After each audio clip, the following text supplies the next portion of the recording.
তাড়াতাড়ি ওঠ বস ঠ্যাঙের তলাতে হাত দে এই এই এই এই উল্টি অত তেল হাত দে চোরের আবার তেল ঠ্যাঙের বাড়ি কোন নাকি তেল লাগাবে ঝড়ে হাত বাঁধে বাঁধে আবার তেল লাগাচ্ছে আরে ও দৌড় বলে দেন দেই দৌড় পারবে না করতে হ্যাঁ দৌড়তে পারবে না করতে রাস্তায় ছেড়ে দে ঠ্যাঙের তলাতে হাত দে এই মাথা ধর কানে হাত দে কানে হাত দে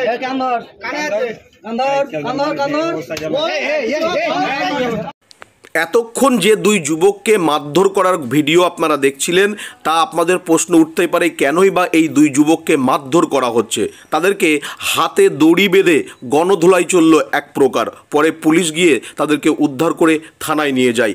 এই ঘটনায় সোমবার রাত 9:30 নাগাদ একেবারে উত্তেজনা ছড়িয়ে পড়ে দেগঙ্গার হাড়োয়া রোড রেলগেট চত্বর এলাকায়। প্রত্যক্ষদর্শী এবং স্থানীয় সূত্রে জানা যায় হাড়োয়া রোড রেলগেটের কাছে একটি দোকান থেকে মোবাইল চুরি করে এই দুই যুবক পালিয়ে যায়। এরপর স্থানীয় কয়েকজন দেখতে পায়, তাদেরকে ধাওয়া করে হামাদামা বাজার এলাকা থেকে ধরে এনে বসিয়ে তাদের দু হাত বাঁধা হয়। এরপর উত্তেজিত জনতা তাদেরকে গণধোলাই দেয়। খবর পৌঁছায় দেগঙ্গা থানায়। দেগঙ্গা থানার পুলিশ ঘটনাস্থলে এলে তাদেরকে উদ্ধার করে নিয়ে যায়। তবে এই দুই যুবকের নাম রাজা ও আলামিন।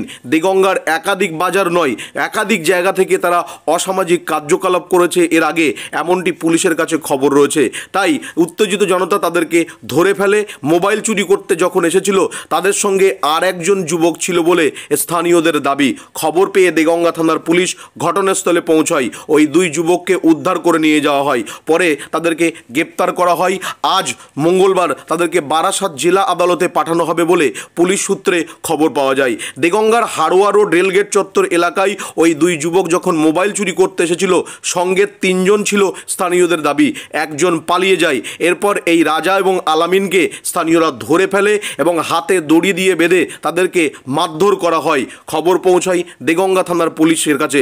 পুলিশ ঘটনাস্থলে গিয়ে অভিযুক্ত ওই দুই যুবককে উদ্ধার করে নিয়ে যায়। তাদের বিরুদ্ধে যে অভিযোগ রয়েছে তা পুলিশ যেমন খতিয়ে দেখছে, পাশাপাশি তাদেরকে দড়ি দিয়ে হাত বেঁধে তাদের উঠবোস করতে বলানো হয় এবং এলাকার মানুষ অতিষ্ঠ হয়ে আইন হাতে তুলে নেয়, এমনটি কিন্তু জানা যায়। তবে এই ঘটনার প্রকৃত ঘটনা কি ঘটেছিল, তারা কি করতে ধরা পড়েছিল, মোবাইল চুরি করতে গিয়ে কিভাবে এসেছিল, গোটা বিষয়টি স্থানীয় প্রত্যক্ষদর্শীরা কি জানাচ্ছেন আপনাদেরকে শোনাবো।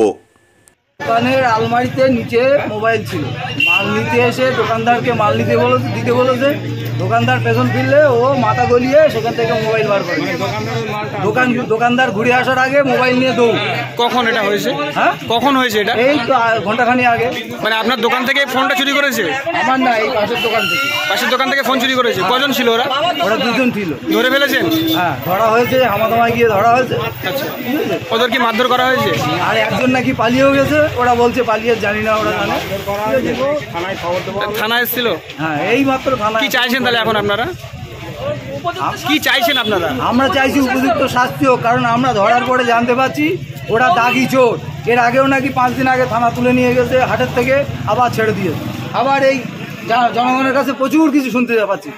এরকম যদি চোরেরা বারবার থানা তুলবে আর ছেড়ে দেবে, আবার জনগণের ক্ষতি করবে, এইটা আমরা চাইছি না। ওদেরকে উপযুক্ত শাস্তি দিতে চাইছি, যাতে আগামী দিনে কোনো জনগণের ক্ষতি না হয়।